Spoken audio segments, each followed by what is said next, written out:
நாடாளுமன்றத்துடைய குளிர்கால கூட்டத்தொடருடைய முதல் நாள் நேற்றைக்கு நடந்து முடிந்திருக்கக்கூடிய சூழ்நிலையில தன்னுடைய பதவியை ராஜினாமா செய்வதாக நேற்றைக்கு துணை குடியரசுத் தலைவரான ஜெகதீப் தங்கர் அறிவிப்பு ஒன்றை வெளியிட்டார். இதற்கு பின்னணியில 3 காரணங்கள் இருப்பதாக நான் பார்க்கிறேன். முதல் காரணம் என்ன அப்படின்னா, பீகார், மேற்கு வங்கம், அசாம், தமிழ்நாடு, கேரளா உள்ளிட்ட மாநிலங்கள்ல தேர்தல் வர்றதுனால அந்த மாநிலத்தில் செல்வாக்காக இருக்கக்கூடிய ஒரு நபரை வந்துட்டு துணை குடியரசுத் தலைவருக்கு நிப்பாட்டணும் அப்படின்னா அந்த மாநிலத்தில் ஓட்டுகளை நம்ம பெற முடியும் அப்படின்ற சிந்தனை மோடிக்கு வந்து இவருக்கு ராஜினாமா பண்ணுங்கன்னு சொல்லிட்டு அழுத்தம் என்பது கொடுத்திருக்கலாம். 2வது காரணமாக என்ன இருக்கு அப்படின்னா, ஜெகதீப் தங்கரை பொறுத்த வரைக்கும் அவருக்கு 74 வயசு ஆயிருச்சு. பிஜேபியை பொறுத்த வரைக்கும் 75 வயசுக்கு மேல உள்ளவர்கள் யாருமே வந்து பயணப்பட முடியாது. அதனால இவருடைய பதவியை ராஜினாமா பண்ணுன்னு சொல்லி RSS இவருக்கு அழுத்தம் கொடுத்துச்சு அப்படின்ற கேள்வி இருக்கு. 3வது காரணம் என்னவா இருக்கலாம்னா, கூட்டணி கட்சியுடைய அழுத்தத்தால இந்த ராஜினாமா என்பது ஏற்பட்டிருக்கலாம். ஏன்னா சபாநாயகர் பதவியை நாயுடு அவர்களும் சரி, நிதிஷ்குமார் அவர்களும் சரி கேட்டுக்கிட்டே இருந்தாங்க.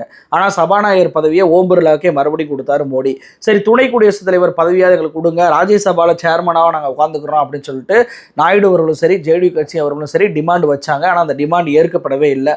ஒருவேளை இப்போ பீகாரில் தேர்தல் நடக்கிறதுனால அந்த டிமாண்டை நிதிஷ்குமார் வச்சாரா, இல்லை நாயுடு அவர்கள் எங்களுக்கு துணை குடியரசுத் தலைவர் பதவி வேணும் அப்படின்னு சொல்லிட்டு ஒரு நெருக்கடி கொடுத்ததுனால கூட்டணி கட்சிகளுக்கு இதை ஒதுக்கிடலாம் அப்படின்றக்காக இந்த பதவியை தங்கரை ராஜினாமா செய்ய வச்சாங்களா அப்படின்றதும் ஒரு காரணமாக இருக்கலாம்.